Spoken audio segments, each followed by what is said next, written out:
So this is a bit of an ambitious series to pursue, and is quite huge. And that is to try to restore everything that is wrong with what is presented as Christianity today. Mapping out these problems was difficult enough, and it's not complete yet, but trying to think about where to start is even harder. I wanted to start chronologically, which would place us back to when the Latins got a hold of the gospel. But we'll get to that. Instead, I decided to start with the kingdom. Now, this is kind of a logical place to start, but it's also a necessary place to start, because there's a whole nest of problems that are all intertwined that the devil has gotten in and created false versions of. And those all need to be sorted out, including authority, freedom, kingdom, like what we're going to talk about today. Now, someone came along and commented under one of the videos recently a distinction between the kingdom of God and the kingdom of heaven, which was wrong, but at least they were trying to make a distinction. Whereas most Christians, myself included, for quite a long time, just treated them as equivalent. Well, they do overlap, but they're not exactly equivalent. So let's talk about the difference. So to kick this off, let's come up with a definition here, which is fairly universal and fairly indisputed about what a kingdom is. Okay, so I've got that right here. I'll read it for you. A kingdom is not identified by who claims to be king, but by his ability to make and maintain subjects who are subjected to him, and thereby secure a geographic area as his kingdom. This means the kingdom of heaven cannot be overthrown by flesh and blood. It also makes the Lord's Prayer central to the restoration of the kingdom of God, to expand from the kingdom of heaven to the earth, the ground, as you learned from Genesis 1, into the hearts of men, which is why Jesus said that the kingdom is within. The geographic expansion of the kingdom happens as a consequence of the expansion of the kingdom into the hearts of individuals, becoming subjects of the king. So that means that if you're going to be a subject of the king, you have to obey him. Otherwise, you're not a subject of the king. You're an imposter, you're a thief, as Jesus said in one of his parables. So if you're coming in and claiming to be a Christian, and claiming that you don't have to obey God, you are not a subject of the kingdom. You may be in the kingdom, so to speak, right, among those who are part of the kingdom, but you're not a subject of the kingdom of God. And therefore, the expansion, geographic expansion of the kingdom of God does not follow you, because you do not belong to the kingdom. You may be in amongst those who are in the kingdom, and thereby be in the kingdom, so to speak. But you are not in the kingdom. You're not a citizen of the kingdom, because you're not a subject of the kingdom, subjecting yourself to the rulership of the king. So let's get that straight. Remember also that there was a war in heaven where Michael fought against the dragon and the angels that he had deceived into rebelling against God, and swept a third of them out of the sky with him as he was cast to earth.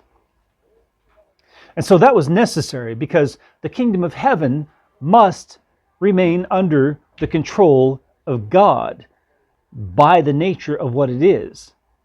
And therefore they were cast to the ground.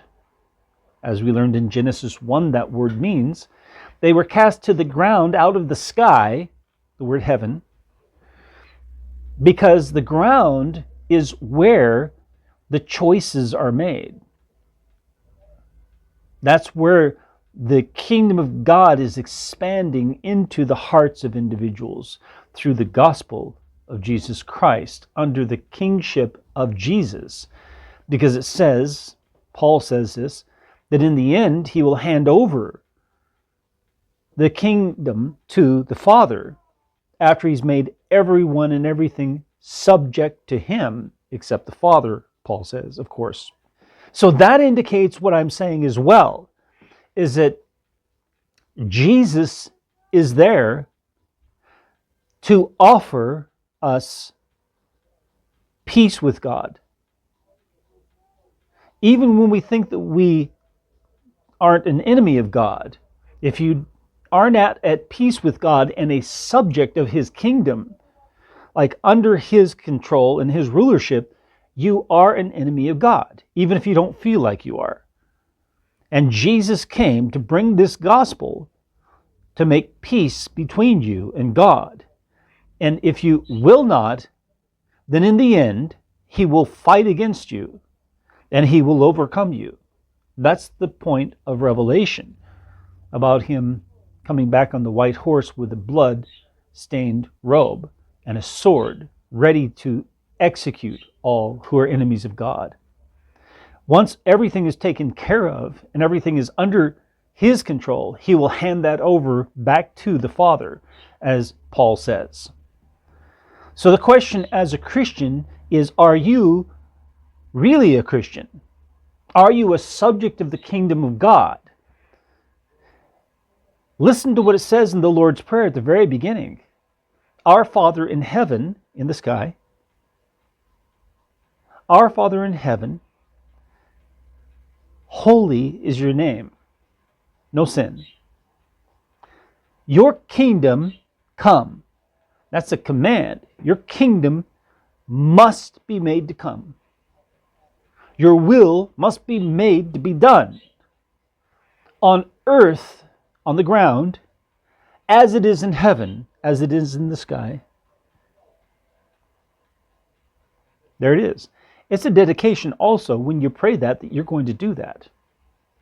And that you are doing that. That you are a subject of the kingdom, under the rulership of the king, doing what he desires, what pleases him. When you do that, life goes well. When you don't do that, your end will be very tragic.